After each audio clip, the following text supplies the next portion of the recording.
Olá, boa noite. Vamos voltar ao nosso assunto da blasfêmia contra o Espírito Santo. Já no texto de Mateus, capítulo 12, no verso 24, busca aí sua Bíblia, Mateus 12, 24, e aí nós vamos certamente continuar nossa pregação, já tendo mostrado já na última mensagem o ministério do Espírito na vida de Jesus. Então, o texto aí em questão vai falar que Jesus, a acusação dos fariseus era que Jesus expelia os demônios por Beelzebul. Os fariseus vão colocar Cristo como se Cristo tivesse sido ungido por Satanás.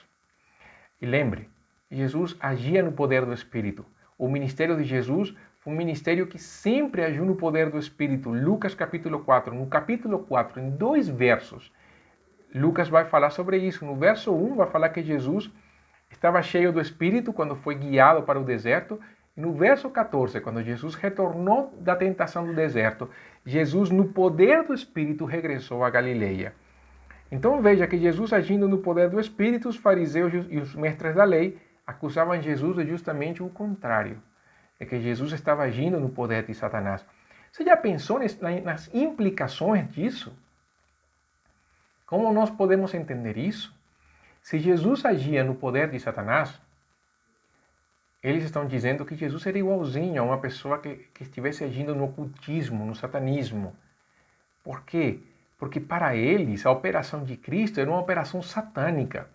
Aí Jesus se encaixa naquele texto de Deuteronômio, capítulo 13, nos primeiros 5 versos, quando Moisés escreve que se algum profeta se levantar e fazer um sinal, o sinal se cumprir, e depois ele pedir para ir ocultar outros deuses, eles não deveriam ir, muito pelo contrário, deveriam matá-lo.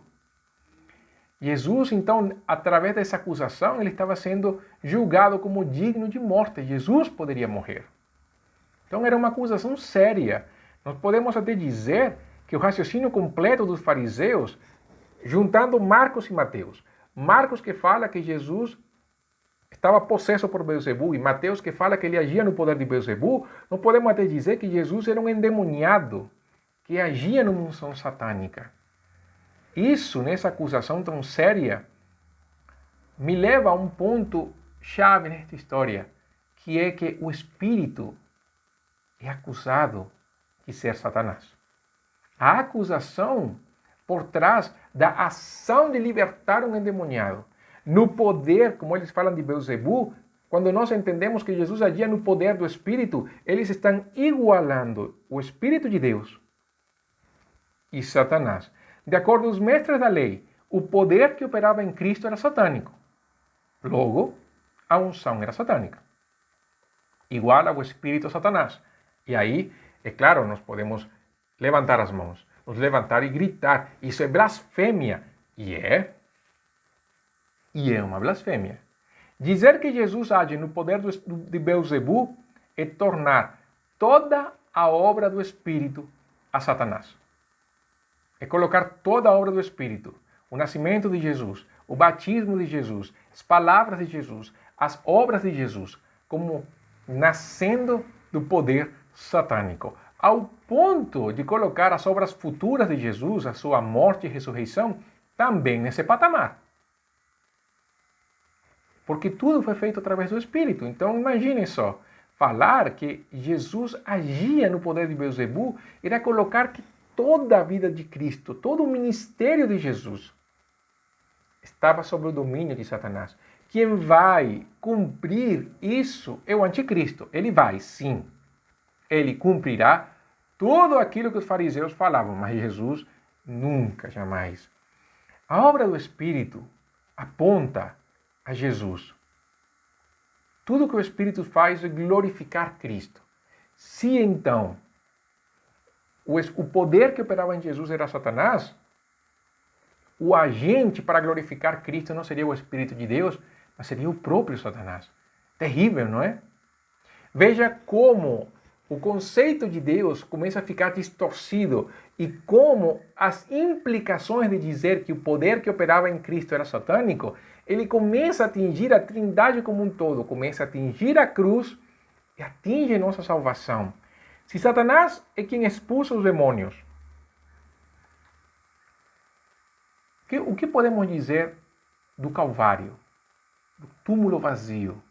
O que podemos dizer de Jesus quando ele falou: eu sou o caminho, a verdade e a vida? Se o Espírito acompanhou Jesus no seu ministério, e pelo Espírito ele, o Messias, se ofereceu ao Pai, assim como fala o livro de Hebreus, como seria isso possível se fosse Satanás? Colocar a autoria satânica nos milagres de Jesus anula o Messias, sua vinda, sua obra, a cruz, anula tudo. Nós podemos dizer que Jesus não é o Filho de Deus. Se isso for verdade, Jesus não é o Filho de Deus. Mas, se Jesus não é o Filho de Deus, nós não podemos crer nele em arrependimento e fé. Se a obra de Cristo é atribuída a Satanás, também podem existir outros deuses. Satanás é Deus. Se a obra de Cristo acontece por Satanás, como então as pessoas podem alcançar perdão por Jesus? Então pense o seguinte: se a obra do Espírito for atribuída a Satanás, a cruz se torna inválida. Reparou isso? Invalida a cruz. Acaba a cruz. Não faz sentido a cruz. E se a cruz for inválida, como nós alcançaremos salvação? Cruz inválida. Não há salvação. Ainda estamos no pecado. E se cremos em Cristo, nós seríamos considerados blasfemos.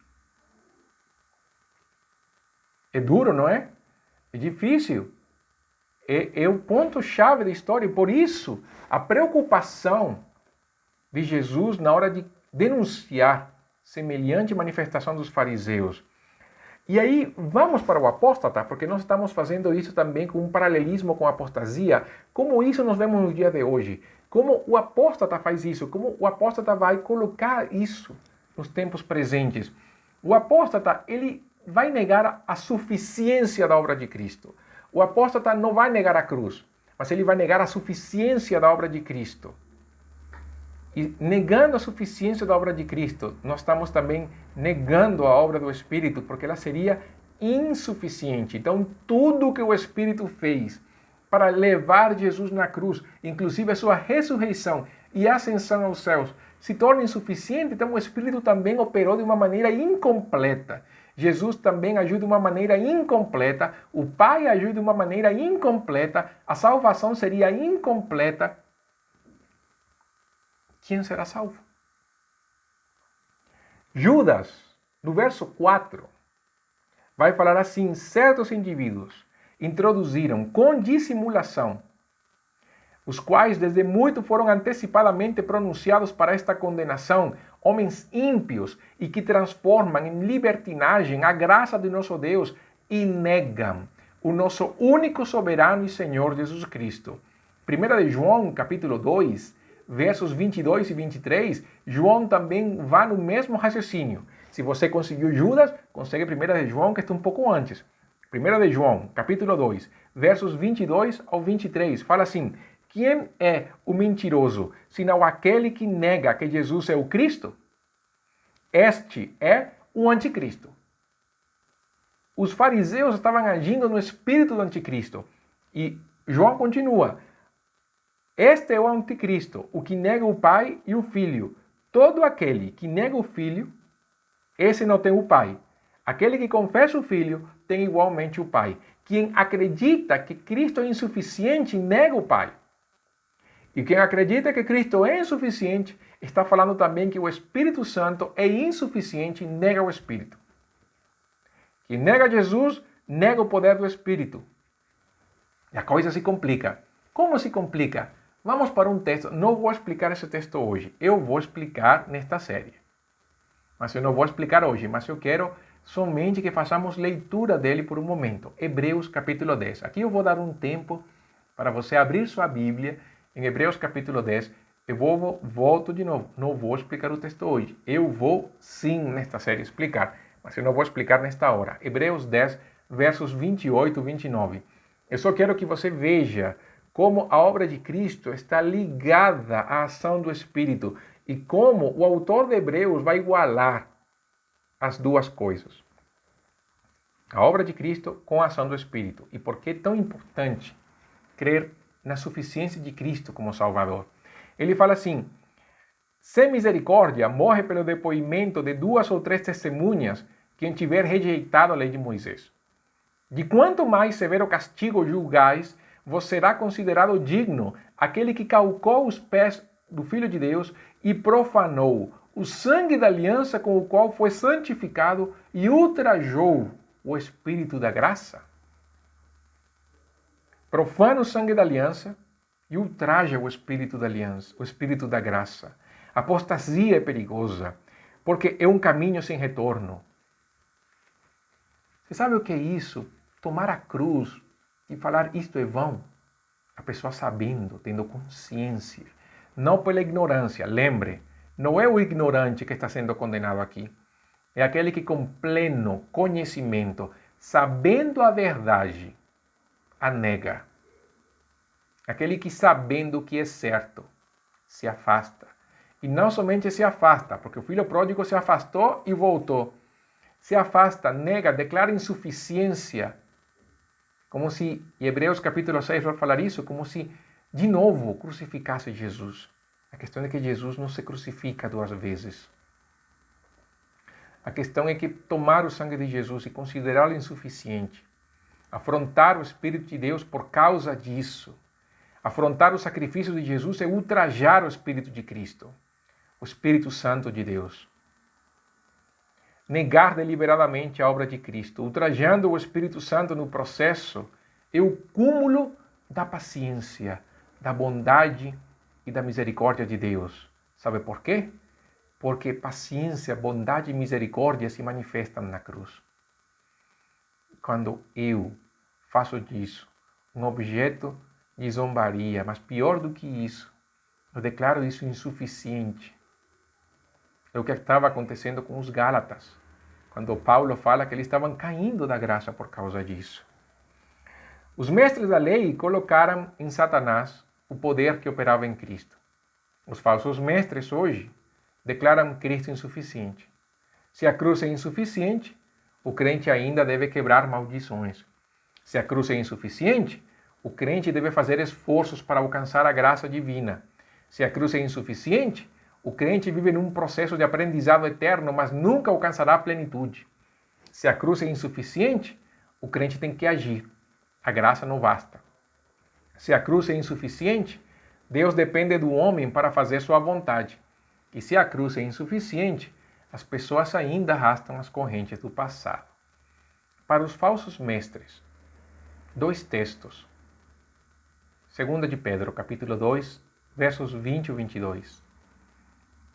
2 de Pedro 2, versos 20 e 22, Pedro escreve: portanto, se depois de terem escapado das contaminações do mundo, mediante o conhecimento do Senhor e Salvador Jesus Cristo, se deixam enredar de novo e são vencidos, tornou-se o seu último estado pior do que o primeiro. Nós lembramos também de Jesus, ele falou isso, lembra? Pois melhor lhes fora nunca tivessem conhecido o caminho da justiça, do que após conhecê-lo, volverem para trás, apartando-se do santo mandamento que lhes fora dado. Com eles aconteceu o que diz certo adágio verdadeiro: o cão voltou a seu próprio vômito, e a porca lavada voltou a revolver-se no lamaçal. E o outro texto, Hebreus capítulo 10, verso 31, que fala assim: horrível coisa é cair nas mãos do Deus vivo. Nesta acusação, vemos a blasfêmia contra o Espírito Santo um pouco mais esclarecida. Ela nega não o Espírito Santo diretamente como pessoa, mas sua obra, por extensão, a própria obra do Filho de Deus na cruz. Negar a obra do Espírito, blasfemar contra a obra do Espírito, é dizer que a cruz é insuficiente. Lógico que nessa blasfêmia, o ser do Espírito é claro que é blasfemado. Ninguém pode separar aquilo que somos com aquilo que fazemos. A obra do Espírito reflete o caráter do Espírito. Blasfemar contra a obra do Espírito, blasfema contra a pessoa do Espírito. Não separe os fatos. Nós não temos como separar isso. Hoje a apostasia opera. Não nega a obra de Cristo, porque se negasse a obra de Cristo seria declarada blasfêmia, heresia na hora, ninguém o seguiria. Hoje, mais do que nunca, precisamos preservar nossa doutrina, porque eles vão negar a suficiência de Jesus, o que nos aproxima muito do livro de Hebreus. Eu já falei que o texto de Hebreus capítulo 10 e também o texto de Hebreus capítulo 6 eu vou explicar nesta série. Hoje não, depois. Tenha paciência. A advertência, então, para a preservação da doutrina se torna necessária. Hoje, mais do que nunca, precisamos de doutrina, não de tradição, não de mandamentos humanos, da Bíblia, do conhecimento que vem de Deus, das palavras de Jesus, dos escritos dos apóstolos, do Antigo Testamento, da Bíblia como um todo. Precisamos voltar, aliás, o nosso coração a Deus. Voltar a nossa vida ao estudo sistemático e sincero da palavra. Não é tempo de fraquejar. Não é tempo de colocar nossa esperança em coisas vãs. É hora de buscar a Deus. E é hora de deixar de ouvir mensagens que têm aparência de piedade, mas que devemos evitar. Quando a Bíblia fala que nós devemos reter aquilo que é bom e desaproveitar aquilo que é mal, não está falando que das falsas doutrinas possamos resgatar algo de bom. Muito pelo contrário. O sentido desse texto é separar o joio do trigo. Se alguém fala falsa doutrina, você não tem por que ouvir nem sequer uma parte da mensagem dele. Descarte a mensagem como um todo. Ninguém merece ouvir falsa doutrina. E o mesmo capítulo 10 de Hebreus. Se você está no capítulo 10 de Hebreus, eu quero que leiamos os versos 32 ou 39, porque depois daquilo de falar que é terrível cair nas mãos de um Deus vivo, nós podemos até entrar com certo temor, não é? Eu acho que o autor de Hebreus sabia muito bem disso por causa dos seus leitores. Nós não somos diferentes dos primeiros leitores da igreja primitiva. E o autor de Hebreus, no capítulo 10, desde o verso 32, vai falar assim: Lembrai-vos, porém, dos dias anteriores, em que, depois de iluminados, sustentastes grande luta e sofrimentos. Ora, expostos como espetáculo, tanto de opróbrio quanto de tribulações, ora tornando-vos coparticipantes com aqueles que desse modo foram tratados. Porque não somente vos compadeceste dos encarcerados, como também aceitastes com alegria o espólio dos vossos bens, tendo ciência de possuirdes vós mesmos patrimônio superior e durável.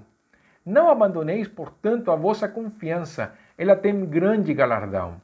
Com efeito, tendes necessidade de perseverança, para que, havendo feito a vontade de Deus, alcanceis a promessa. Porque ainda dentro de pouco tempo, aquele que vem virá e não tardará. Todavia, o meu justo viverá pela fé, e se retroceder, nele não se compraz a minha alma. Nós, porém, não somos os que retrocedem para a perdição. Somos, entretanto, da fé para a conservação da alma. Que não segue heresias, que não segue falso profeta. A sua esperança está em Deus. A firme certeza da sua salvação está em Cristo. O autor de Hebreus vai nos encorajar justamente a manter com perseverança a nossa fé. Os fariseus acusaram Jesus de agir no poder de Satanás. Nós temos que evitar isso. Evite o falso ensino.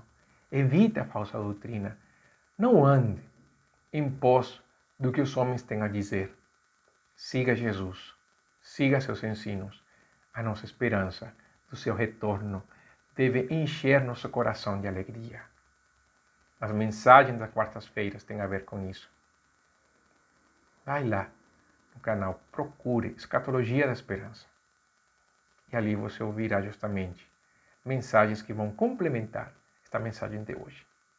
Vamos orar, colocar nossa vida na presença de Deus. Que Deus preserve nosso coração das falsas doutrinas e que possamos afirmar nosso coração no Senhor. Pai, muito obrigado nesta noite. Obrigado pela tua misericórdia, Deus. por sermos alcançados por Jesus, sermos selados pelo Espírito de Deus. Eu oro para que o nosso coração permaneça firme no Senhor.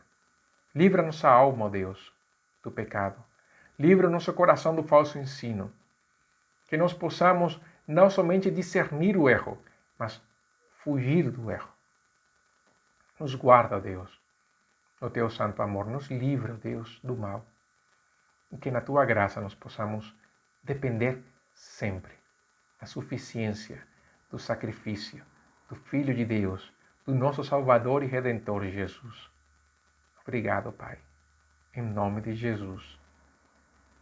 Amém. Um último detalhe que as pessoas fizeram antes do discurso de Jesus, coisa pequena, mas que vale a pena, é quando as pessoas pedem sinal. Isso vai ser a próxima mensagem. Que Deus abençoe.